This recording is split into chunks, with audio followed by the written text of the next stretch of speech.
Išvyka ir sujaukta praeitis. Martyno dienoraštis – ta knyga, kurią Juozas įniko kasdien skaityti.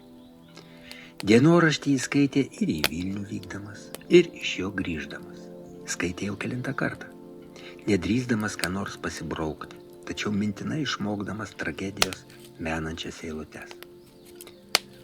Puzninkai – tas miškas Juozui girdėtas. Jame grybautojai jau po to, kai miškinių skelbtas karas buvo užsibaigęs, buvo aptikę ne vieną apgriuvusių į jį bunkerį. O Martyno dienoraštyje apie tai, dėl ko jis buvo iškviestas į prokuratūrą, Juozas rado tokį įrašą. Greta Puzninkų miško, Puznikėliuose, banditai buvo išsirausę bunkerį. Apie tai pranešė jų išžudytos šeimos kaimynas. Bunkerį apsupome ankstyvą rytą. Gynėjas Leonas pakėlė užmaskuotą dangtį ir pasiūlė pasiduoti. Banditas kirto automatu, Leonas žuvo. Leitenantas įmetė granatą, ištraukėme 3 užmuštus banditus. 1950 m. kovo 17 d. Praėjusią vasarą atsitiktinai Suvalkijoje sutiktam buvusiam istorijos mokytojui Pranui, Juozas pasakė pasiryžęs rinkti medžiagą apie pokario kovas. Pranas, papasakojęs jam koplytėlės, kuri buvo pastatyta supleškėjusios banditėlio Polinuko sodybos vietoje istoriją, taip patvirtino ketinas užsiimti tiesos ieškojimais. Ir štai po žiemos, jau už lango kleve iškeltame inkile varnėnams pradėjęs darbuotis, Juozas paskambino tik vieną kartą matytam kolegui, pasakė, norys kartu su juo ištirti 4 žmonių gyvybės pareikalavusią istoriją, nutikusią beveik prieš 60 metų. Kur kviečiate vykti, paklausė Pranas. Prie Puzninkų miško, ieškosim Puzninkėlių kaimo. Tokį mišką žinau, jis dabar privatizuotas, o kaimą surasim. Tai gal jau jo ir nėra, bet vis tiek pėdsakus aptiksim. Taigi laukiu, kolega, iki pasimatymo, atsakė Pranas. Įsismaginęs pavasaris nušlavė paskutiniuosius žiemos pėdsakus. Pažadinta gamta kėlė nuotaiką, ragino žmogų sparčiau suktis gyvenimo verpetuose. Pasiekęs Marijampolę, Juozas užėjo į kavinę, užkando, paskui nusipirko puokštę raudonų gvazdikų, o išvykęs iš miesto stabtelėjo prie jam jau žinomos koplytėlės. Ir ko aš čia sustojau, paklausė savęs, išlipęs iš mašinos. Minutę pastovėjęs, vėl sėdo už vairo ir po pusvalandžio pasiekė kolegos Prano gyvenvietę. Aš sužinojau, kur tas Puznikėlių kaimas, tarė sportiškai apsirengęs ir pasiruošęs keliauti Pranas. Labai gerai, bet pirmiausia aplankysime mano gimtajame kaime, atsakė Juozas. Pro šalį negaliu pravažiuoti. Jis vis dar vadina tą vietą, kurioje gimė, kur buvo nužudyti jo tėvai ir Janinutė, kaimu. Bet kaimo nėra. Jis su savim į kapus nusinešė paskutiniais gyventojus Martynas.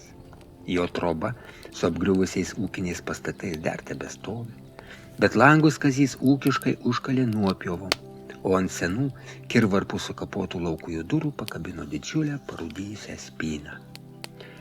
O jo su Martynu kryžius rymo, jo neišdrįso paliesti naujos kartos katinų rankos, ir tai gal todėl, kad jį pašventino Egidijus. Ne tik pašventino, bet ir pritvirtino lentelę su atitinkamu užrašu. Padėjęs gvazdikų puokštę, Juozas pastovėjo, paskui pakvietė Praną į mašiną. Ir iškeliavo jie į abiem nepažįstamą Puzninkėlių kaimą. Tas kaimas dar galutinai nenumarintas, dar leisginis, kurkso prie dulkėto laukkelio išrikiuotos 5 trobos. Ir tik vienos iš jų langai užkalti pajudavusiais lentgaliais.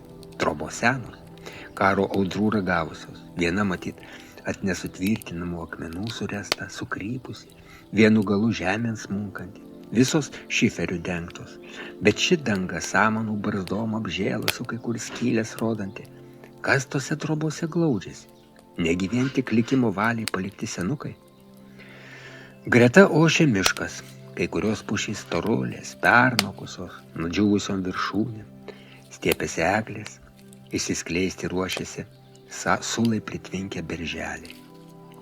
Pasibeldė į perkrypusias kraštutinės trobos laukujas, atvykėliai palaukė, vėl pasibeldė, klausydamasi prie būdos pririšto šuns tingaus vamsėjimo. Galop troboje pasigirdo žingsniai ir tarpduryje apsireiškė mieguistas susivėlęs vyriškis. Ko reikia? Paklausė, piktai primerktom akim gręždamas nelauktus svečius. Senai čia gyvenat, klausimų jį pasitiko Juozas. Čia gimiau, čia nudvėsiu, atsakė. O jums ko reikia? Vyriškis amžiumi siekė net daugiau 50, tad klausinėti jo apie tai, kas šiandėjos prieš 60 nebuvo prasmės. Beliko paklausti. Ar kaime gyvena koks senyvo amžiaus žmogus? Bet čia greta šeimininko išdygo tokia pat, tik moteriškos giminės kūtvėla. Kumščiu patrynus užputusias akis paklausė. Ko bleda janiem reik? Anie senių ieško. O gal ant nuveš kanuos, Onikė, pas Agotą. Senikė dar ne visai nupezusi, gal ir naminukę pavaišins.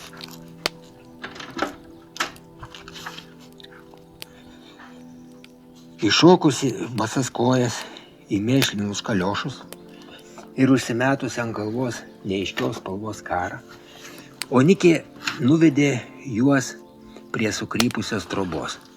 Pabarškino į murziną, po žiemos nepraustą langą šūktelėjo. Agotėlė, ar tu namuos? Namuos, turi sadaros. Tai, kad aš ne viena, 2 ponai tave matyt noriu. Nu tai vadink ir tuos ponus. Senolės troba tik iš lauko atrodė apgailėtinai. Viduje visur jautėsi tvarkinga šeimininkės ranka.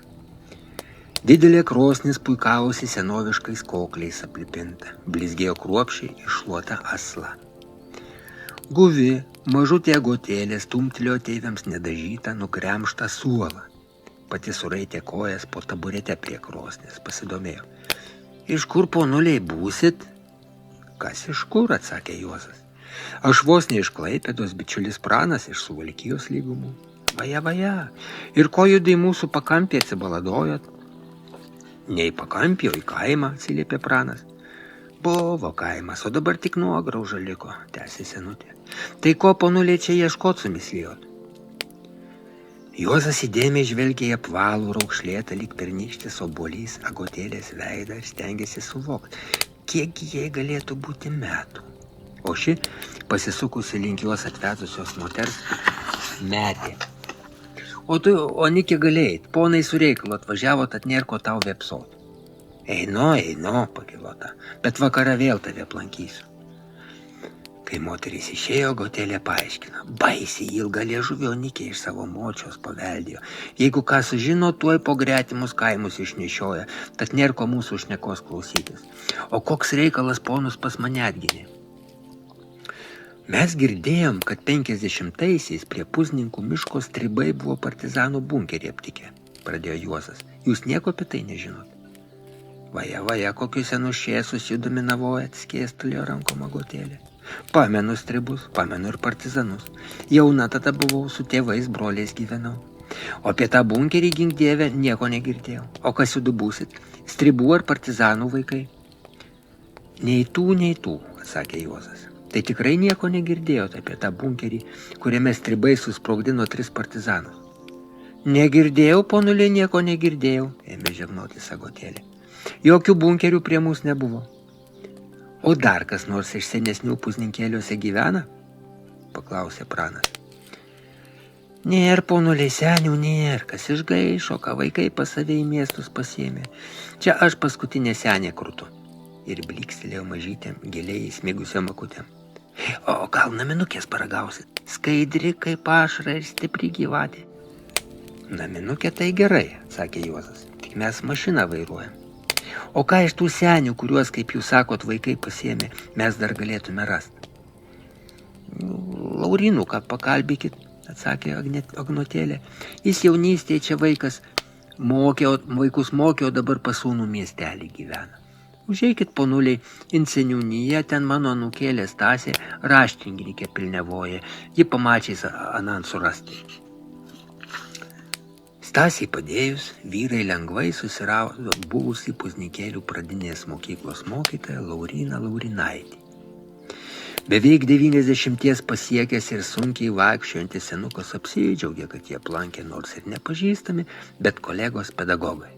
Tačiau išgirdęs, ko kolegos domisi, sunerimo, susiraukė, apsidairė.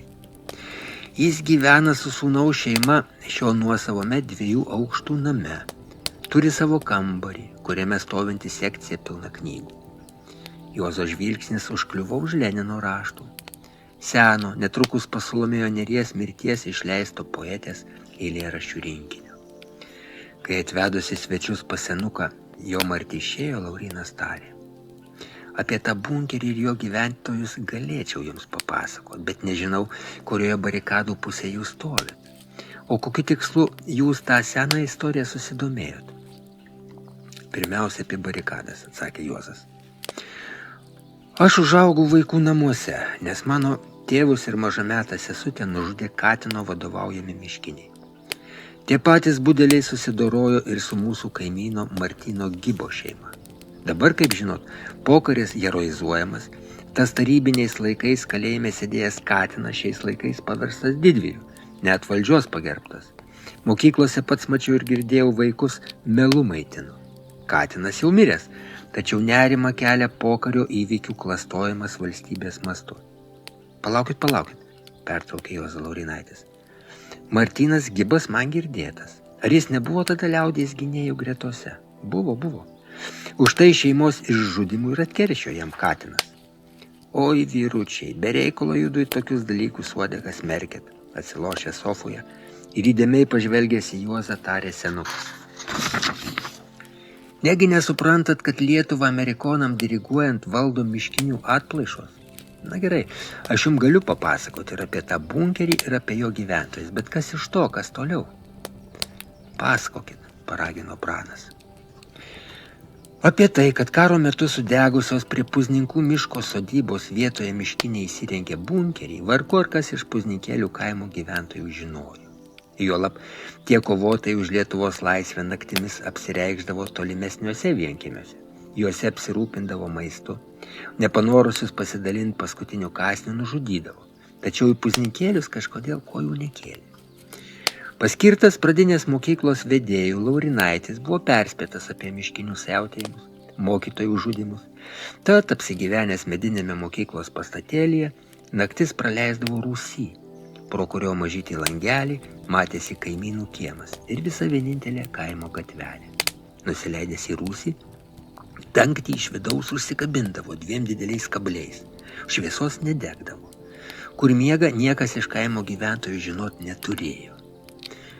Ir štai, vieną ankstyvo pavasario naktį mokytoją pažadino piktas kaimynų šuns lojimas, grubūs, tačiau prislopinti vyrų balsai. Paskui pasigirdo kaimynės klyksmas, keli šūviai, šlykštus keiksmažodžiai ir klausimas. O mokytoją galabinti eisim? Tegul dar pagyvens rupūžė, niekur nedings, vis tiek susilauks kulkos. Kaimynų šeima buvo iššaudyta visa. Tėvai, vargingi kaimiečiai ir 8-metė dukra, Lauryno mokinukė. Už ką? Niekas negalėjo suprasti. Pašarvoti nabagai buvo mokykloje, palaidoti už kaimo ant kalvos esančiose kapinaitėse. Laurynas tada jau pažinojo visus Puzninkėlių gyventojus, tad laidotuvių metu atkreipė dėmesį į nematytą aukštą sportinės išvaizdos vyriškį, kuris ilgai stovėjo karstų galvūgalyje, kapinėse neištarė nė žodžio ir tuoj pat išvažiavo dviračiu. Po 2 dienų tas vyriškis vėl apsilankė Puzninkėliuose. Jis užėjo į išžudyto šeimos trobą, o paskui mokyklą. Mokytojai prisistatė kaip nužudyto kaimyno pusbrolis ir milicijos leitenantas. Sužinojęs, kad ir mokytojas susilauks kulkos, liepė jam nuo šiol nakvoti nužudytų kaimynų kluone ant šieno, parodė, kaip ten patekti jokiai akiai nepastebėta. Bet svarbiausia, ką turėjo padaryti Laurynas, jam buvo liepta po būsimo naktinio svečio apsilankymo mokykloje pasekti juos, išeinančius iš paskos, nustatyti, kur gali būti jų bunkeris. Nužudytasis pusbrolis leitenantui netaip seniai buvo sakęs nujaučias, kad miškinių būstinė gali būti visai netoli kaimo.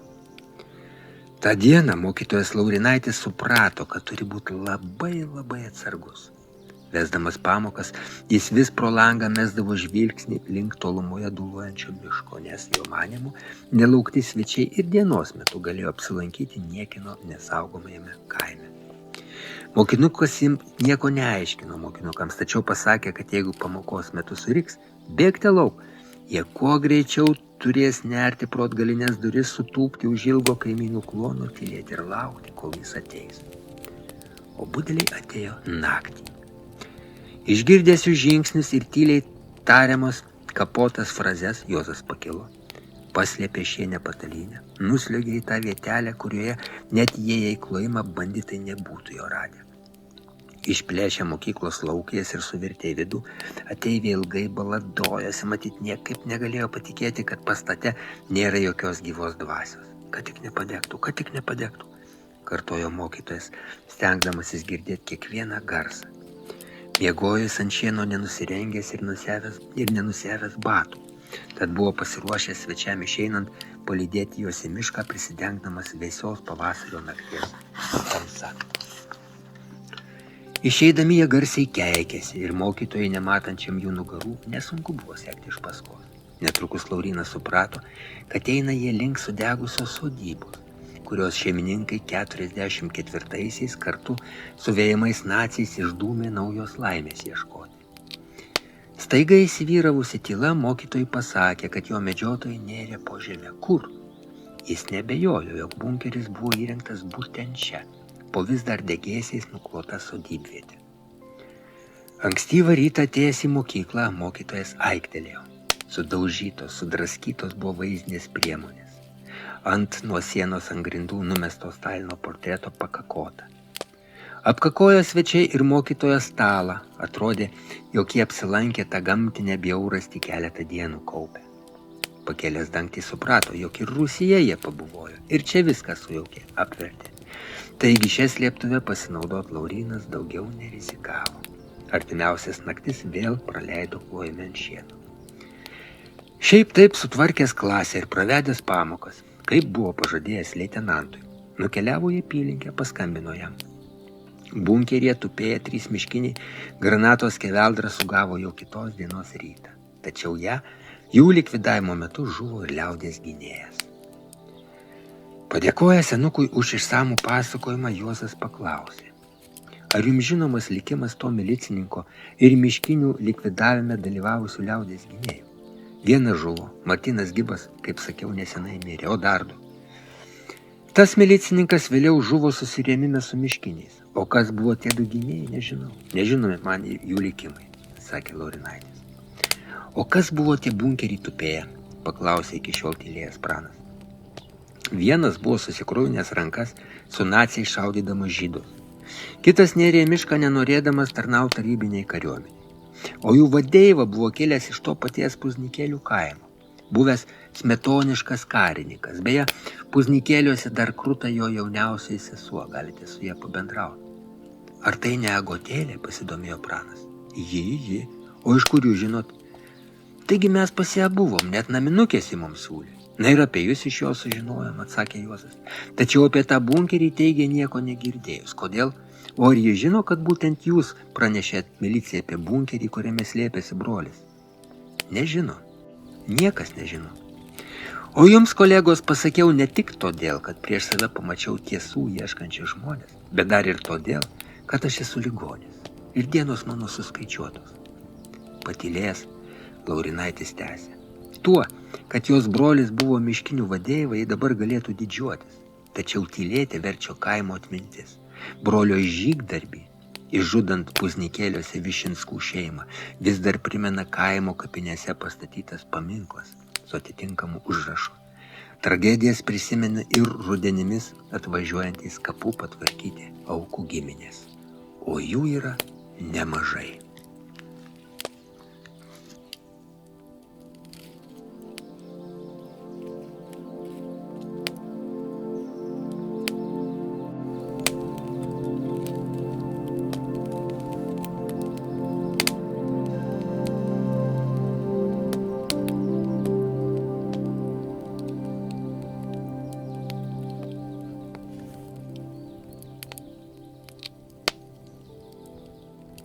užburto rato migloje.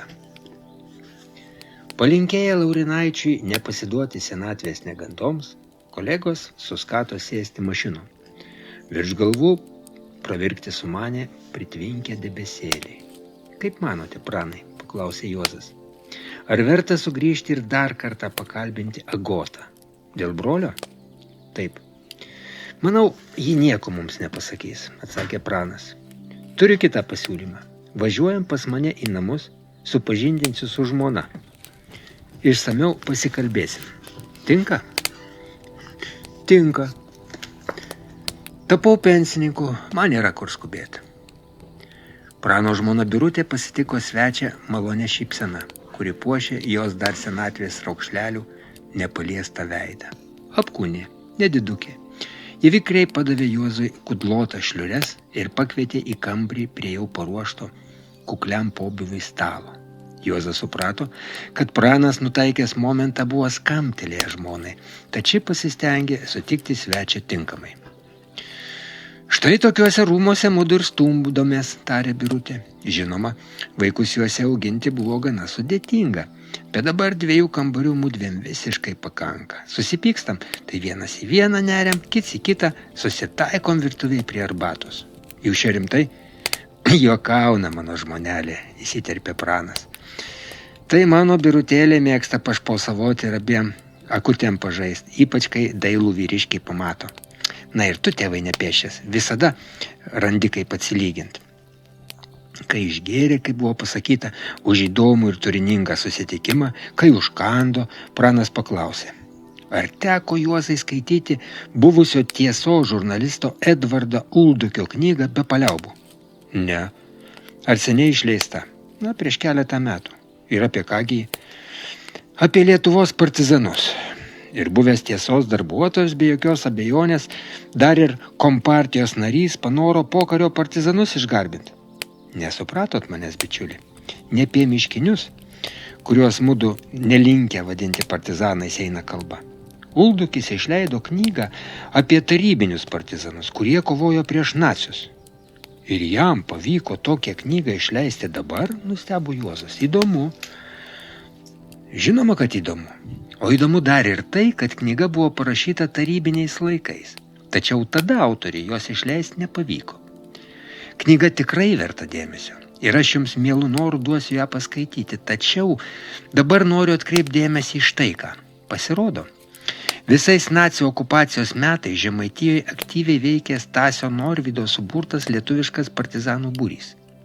Veikė visiškai savarankiškai, neturėdamas jokio ryšio su, kaip tada buvo sakoma, didžiąja žeme. Ir nežiūrint to, kad naciai su kolaborantų pagalba dėjo visas pastangas siekdami jį sunaikinti, to padaryti jiem nepavyko, nes kovotojus rėmė vietiniai gyventojai. Pranas pakilo prie knygos, prie lentynos, paėmė į rankas knygą pilkų viršelio, pasklaidęs ir vėl atsisėdęs prie stalo tarė. Pirmiausia, aš paskaitysiu kai kurias pasibrauktas eilutes, kurios, manau, jums bus įdomios. Taigi, citata. Jie grūmėsi su priešu, kaip mokėjo ir pajėgė, baudė išdavikus.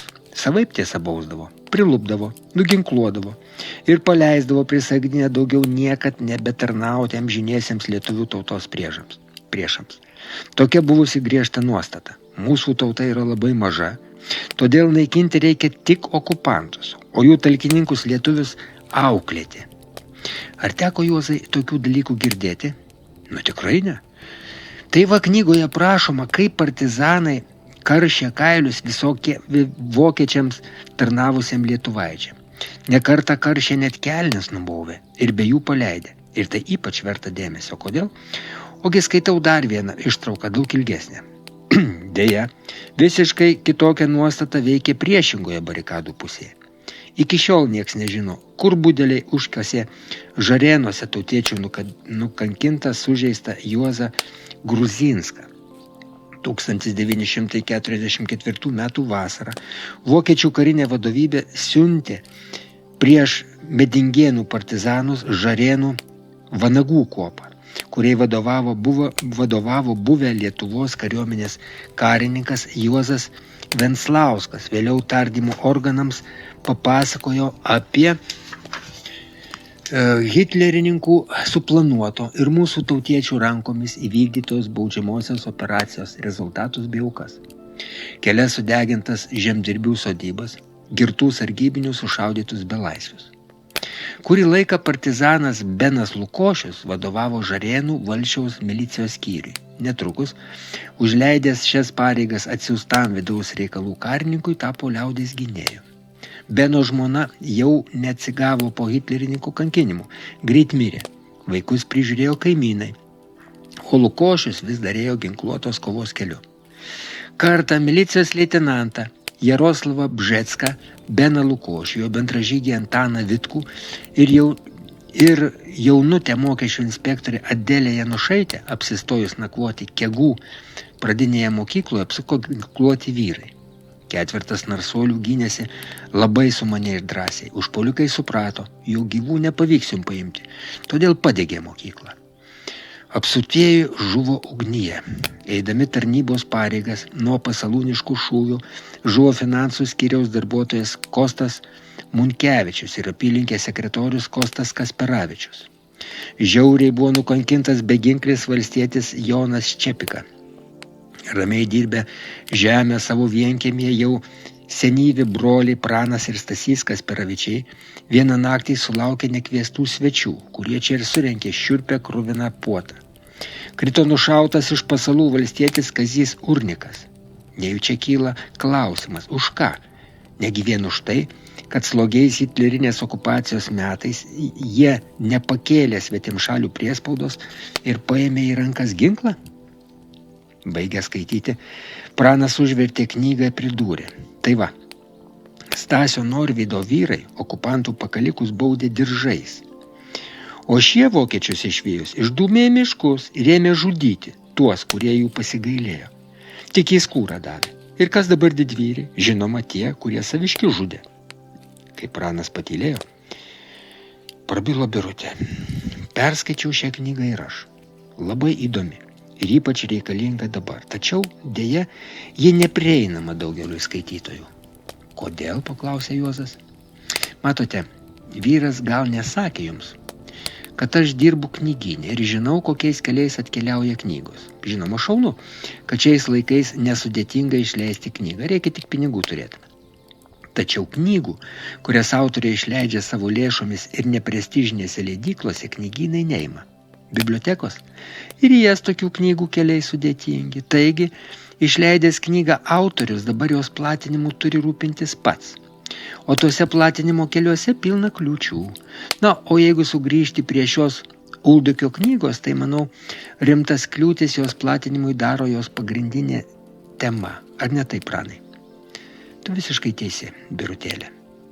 Jeigu dabar pagražintų savo kovų kelius aprašo koks nupeipęs buvęs banditėlis, jo kūrinį išleidžia žinomos leidyklos nemažais tiražais. O jeigu, sakykim, mudu su Juozu surinksim medžiagą apie tikrasias tų banditėlių kovas ir parašysim knygą, ar atsiras norinčių rizikuoti ją išleisti ir platinti? O aš, Pranai, tarė Juozas, taip ir nežinau, kodėl jūs po nepriklausomybės atkūrimo nepraregėjot. Juk visi istorikai tarybiniais laikais pokarį vertino kaip kovą su buržuaziniais nacionalistais. O kitiems vėjams papūtus dauguma tų reiškinį pavadino kova už Lietuvos laisvę. Koks bus atsakymas? Jūsų klausimą, gerbiamas Juozai, Pranui leidus, pabandysiu atsakyti aš, vėl įsiterpė energingoje Birutė. O atsakymai bus 2. Pirma, nepasakysiu naujo, kad istorija yra ne ideologija, o mokslas. Ir todėl nepriklausomas, nepaperkamas. Rimtas istorikas remiasi ne tuo, ko iš jo reikalauja į valdžią atėję politikai, o faktais, kas dabartinėje Lietuvoje tarp istorikų tapo deficitu. Antra, aš iš vyro pasakojimo žinau jūsų šeimos tragediją, tačiau jis jūs turbūt dar nesupažindino su savaja. O žmogus savo akimis matęs, kaip ir už ką buvo žudomi nieko nekalti beginkliai žmonės, vargu ar pajėgs žudikus vadinti kovotojais už Lietuvos laisvę arba, kaip jūs pasakėte, praregės. Jūs, Pranai, taip pat nukentėjot nuo miškinių? Paklausė Juozas ir netrukus sužinojo, kad ir šio žmogaus vaikystė, prabėgusi nedideliam kaimelyje, buvo sujaukta netikėtai sulauktų šūvių. Tas kaimelis glaudėsi prie sraunaus Merkio, o tolumoje arimai ir pievos rėmėsi į mišką, kuris rudenimis siūlė uogautojams ir grybautojams savo atrodė nesibaigiančias gerybės. Vargstančiems kaimiečiams uogos ir grybai buvo paspirti žiemą, tad ne tik moterys su vaikais, bet ir vyrai leisdavosi į mišką kašėm apsiginklavę. Ir vis dėlto uogauti ir grybauti buvo stengiamasi nebrendant į miško gilumą. Iš tėvų tada pranelis girdėjo, kad jie rizikavę toliau nueiti, sutikdavę negerų žmonių, kažkokių miškinių, kurie neuogavo ir negrybavo. Jie slampinėjo ginkluoti, pikti, gauruoti ir reikalavo atnešti jiems maisto. Ir ne vienas kaimietis, nenorėjęs sugauti jų kulkos, po susitikimo su jais ėjo į mišką, netuščiu krepšiu nešinas, dėjo į kiaušinių, sviesto, lašinių bryzą, puslėtom rankom iškeptos duonos kepalėlį, visą tai atimdavęs iš savo vaikų. Šeimoje augo 3 pametinukai. Pranelis, jauniausias, 7-metis buvo. Žiema tada rudenį pavijo dar gruodžio nesulaukusi. Spustelėjo šaltukas, gausiai pasnigo, vyrai ratus pakeitė rogė.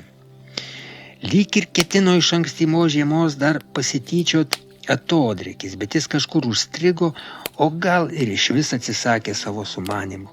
Tad ir sraunusis Merkys, menkai pasipriešinęs, užtraukė savo paviršių melsvai blizgančiu ledu. Vaikai to labai laukė. Vyresnieji patyliukais iš anksto prie klumpių padų prisitvirtino vėlų gabalus. Tik tokios pačiūžos jiems buvo prieinamos. Matydami, kaip nekantriai žiemos pramogų laukia vaikai, tėvai stengiasi sulaikyti juos nuo skuboto išėjimo ant dar plono Merkio ledo. Juolab, jeigu ledas vienur jau buvo pakankamai sutvirkėjęs, tai nežinia, kuriuose vietose jis galėjo ir lūžti. Ir vis dėlto, kai jau tėvai buvo leidę vaikam čiuožti ant ledo, Merkys pakišo koją būtent praneliui. Kai jis įsibėgėjo ir klumpėmis nučiuožė toliau nuo brolių, ledas po kojom triokštelėjo ir vaikis atsidūrė lediniam vandenyje. Laimiai, ledas lūžo negilioje vietoje prie kranto ir pranelio kojos, tik jau be klumpių, įsirėmė į smėlį, o ledo mutinys plakėsi jo pečius. Vaikas suriko, bet jo pagalbos šauksmo neišgirdo tolėliau būreliu čiuožę kaimo vaikai. Ir tada jis, pečiais ir rankomis lauždamas aštrią ledo plutą, sugebėjo išsikabaroti krantą ir parbėgti namo. Pamačiusi šlapę, apledėjusi, be apavo ir kruvinom rankom siūnų, mama sukliko, taip pat nurengė, paguldė lovom prie šonų ir kojų padėjo butelių su karštu vandeniu. Paskui girdė arbata su medumi ir avietėm. Tačiau, matyt, motinos pastangos išgelbėti vaiką nepakako. Jau naktį pakilo temperatūra, pranelis ėmė kliedėti, o rytą visas jo kūnelis degte degė. Kaimelyje jokios medicininės pagalbos. Ir tada, paprašęs kaimyno arklio su rogėm, tėvas nutarė nuvežti sūnų į Varėnos ligoninę. Įmuturiavusi pranelį didelę seną skrandą, pasidžiaugusi, kad nors ir degantis vaikas nustojo klejot ir žvelgė šypsodamasis, mama pabučiavo jį, pamojavo išvažiuojantiesiems. Pranelis gulėjo ant šieno ir jautėsi lyg lovoje. Kaimyno bėris bėgo lengvai, monotoniškai trūkčiojo roges, o miškų vingiavęs kelias dar buvo menkai važinėtas. Vaikas jau ėmė snaust, tačiau netrukus jį privertė suklusti grubūs balsai. Jis suprato, kad miške jiems kelią pastoję nepažįstami vyrai reikalavo, kad tėvelis atiduotų jam arklį su rogėm. Vyručiai, maldavo tėvelis, sunkiai sergantį sūnų vežu į ligoninę, vaikas nepaeina, negi aš šitie kilometrų iki Varėnos per miškus nešiu. Nepadvėsi, nuneši, drėbė piktas balsas. Arba lipi lauk ir pasimk savo snarglį, arba abudu jau aname pasaulyje susitiksit. Ir tada tėvelis taip pliaukštelėjo bėrį vadžiomis, kad šis, to visiškai nesitikėjęs, pasileido šuoliais. Pasigirdo šūviai, po kurį pranelį apgaubė tyla ir tamsa. Atsigavo berniukas nepažįstamoje troboje, kurioje prie iš molio drėbtos viryklės plušėjo nepažįstama pagyvenusi moteris. O jis gulėjo medinėje lovoje, užklotas tą pačią iš namų pasimtą skrandą. Vėliau, kai dėka nepažįstamosios pastangų pranelis atsigavo, jis sužinojo, kad jį, gulinti be sąmonės, prie miško keliuko aptiko išėjęs su šunim pasivaikščioti jos vyras ir parsinešė į namus. Kai apie tai, ką pajėgė prisiminti vaikas papasakojo, buvo prieita išvados, kad toje vietoje jis iš rogių iškrito todėl, kad ten buvo staigus posūkis. Šūvugi pabaidytas arklys šuoliavo dideliu greičiu. Kas nutiko tėveliui? Beliko spėlioti. Gal jie neginkluoti nušovė, gal sėkmingai atitrūkęs nuo miškinių ir pasigedęs sūnaus buvo sugrįžęs ir jo ieškojo. Šeimininkė girdė berniuką ožkos pienu ir visokiomis arbatomis, dėjo kompresus, išprausė karštai iškūrentoje pirtyje. O kai pranelis pasijuto visai gerai ir šeimininkui papasakojo, kur jo namai, šis pasakė: tai nėra labai toli, gal apie 10 kilometrų, bet tai tuo keliu, kuriuo važiavote. Eisi va mudu tiesiai, mišku, man žinomais takais, tad įveikti teks 3 kilometrais mažiau. Pajėgsi pėsčias keliauti? Pakėlė jį. Dėdė Leonas dar neprašvitus. Užsimetęs ant peties medžioklinį šautuvą, pabučiavo žmoną, o ši jį apkabino. Ėjo 3. Pirmas lyg geriausio kelio žinovas bėgo didžiulis vilkinis šuo Reksas. Šeimininkas sakė, kad būtent jo keturkojis draugas aptiko prie storos pušies gulintį į skrandą įvyniotą pranelį. Iš pradžių pranelis ėjo lengvai, stengdamasis, kaip jam liepė dėdė Leonas, taikyti į tas vietas, kur jis paliko pėdsakus. Vėliau, kai tolumoje blykstelėjo saulė, berniukas paprašė dėdės stabtelt. Reikėjo pailsėti. Nieko, brolyti. Viskas tvarkoj, tu šauniuolis gerai eini. Dar valandžiukė ir būsi namuose. Pamačiusi sūnelį, mama sukliko, puolė bučiuoti, jos ašaros ritosi jos skruostais. Ji lyg nepastebėjo prie durų stovinčio svetimo vyro, išsiverkusi paklausė: kur taip ilgai buvai, kur tėvelis? Tada jau prabilo vaiką parvedęs žmogus ir pranelio mama suprato, kad savo vyrą vargu ar kada nors pamatys. Kur ir kaip dingo tėvas, kuriame žemės lopinėlyje jo kūnas rado prieglobstį, pranas nežino iki šiol. Tačiau žino dar vieną, nemažiau klaikią istoriją. Po to sugrįžimo ir sunkios be tėvų vaikystės pranelis vis galvojo, kaip jam apsilankyti tame miško pakraštyje esančiame vienkiemyje, kurio šeimininkė kadaise išgelbėjo jį iš rogių iškritusi. Apsilankė jau baigęs Varėno vidurinę mokyklą, kai šaudę miškai buvo galutinai nutildyti. Jis, neblogai žinojęs aplinkinius miškus, lengvai surado gelbėtojų vienkiemį ir nustėro, jo neaptikęs. Prieš jį nusidriekė degėsiais nusėta ir negyva vieta paversta laukymė. Užėjęs į artimiausią vienkiemį sužinojo šio likimą. Jam buvo pasakyta, kad pas Leoną dažnai lankėsi miškiniai, vis reikalavo maisto, o kur jo tiek yra žmogus, pats galas su galu sunkiai sudurintis. Kartą pasiguodęs kaimynams, jis pasakė, daugiau negalys tokių plėšikavimų kentėti ir sugalvojęs, kaip miškiniam įkrėsti. Išaušus pavasarį, jiedu su žmona ėmė nakvoti kluone ant šieno. Ir kai vieną naktį į namo duris vėl pasibeldė 3 ginkluoti vyrai, jis nukepė juos iš medžioklinio šautuvo, o lavonus pakasė daržugalį. Suprasdamas, kad tuo jis labai menkai sumažino plėšikaujančio miško kariuomenės gretas ir kad jau kiti karžygiai būtinai jį aplankys, Leonas išvežė žmoną pas giminės į miestą, o pats, pasikvietęs porą liaudės gynėjų, vėl surengė atėjūnams pasalas. Tik tuo atėjūnų dabar užgriuvo visas būrys. Matyt suvokė jie, kur ir kaip pradingo anie 3 jų sėbrai.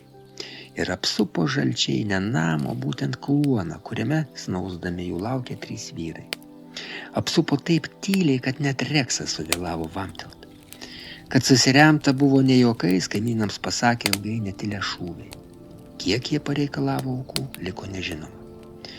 O sudegė vienkiemis tikriausiai todėl, kad jį miškiniai padegė. Po to nei Leono, nei jo šuns niekas daugiau ir nematė. Tokie prisiminimai labai slegia, tarė Birutė, kai pranas baigė pasakoti. Tačiau taip jau žmogus sutvertas, kad iš jų neišeina ištrūkti ir netikėtai nusišypsojo.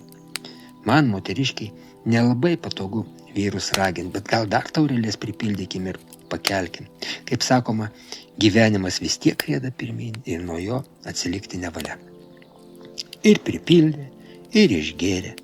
O tai, ką po neilgos pauzės pasakė pranas, privertė Juozą susimastyti jau po to, kai pernakojęs pas svetingai priėmusius bičiulius sugrįžo namo. Žinok, Juozai, po pirmojo mūsų susitikimo aš daug mąsčiau ir priėjau išvados, kad mūsų sumanymas tirti pokario įvykius beprasmis. Jis pareikalaus daug jėgų ir rizikos, bet neduos mums reikalingo rezultato. Kodėl? Pabandysiu argumentuoti. Štai sužinojau aš jūsų ir kaimyno Martyno tragediją. Žinom, kas nutiko toje vietoje, kur dabar pastatyta ir pašventinta koplytėlė. Pasikalbėjome su Puzninkų pamiškės įvykio liudininku. Dabar dar aš pridūriau savo istoriją. O kas iš to? Žmonių pasakojimai, kurie niekada nebūna visiškai objektyvūs, penas žurnalistams, mesgi su jumis istorikai. Ir bet kurį įvykį privalome vertinti dar ir pasitelkę dokumentinę medžiagą. O kur jos ieškoti po tiek metų? Ir kas mums ją duos? Be to, tarybiniais metais buvo išleista nemažai dokumentinių knygų apie pokarį, į kurias sugulė daug dokumentų. Ir tie epizodai, kuriuos mes turime dėka senbuvių pasakojimų, vargu ar jas iš esmės papildys. Nemanykit kad aš nusigandau kažko ir pasiduodu, aš niekada nekeisiu savo pozicijos ir įsitikinimų. Bet dabar sakau, nevarkim dėl menkučio rezultato. Pagalvokim, kuria linkme nukreipti dar likusio gyvenimo tarpsnio energiją. Manau, mudviem vertėtų kai kuriuos respublikinius leidinius pasiekti. Deja, pražuvo opozicija, bet yra dar laisvas laikraštis ir karštas komentarus, kurie nors skystoki ir be stuburo, bet neatsisako skaitytojų poleminės mintis spausdinti. Belskimės ir būsime išgirsti. Kitos išeities aš nematau.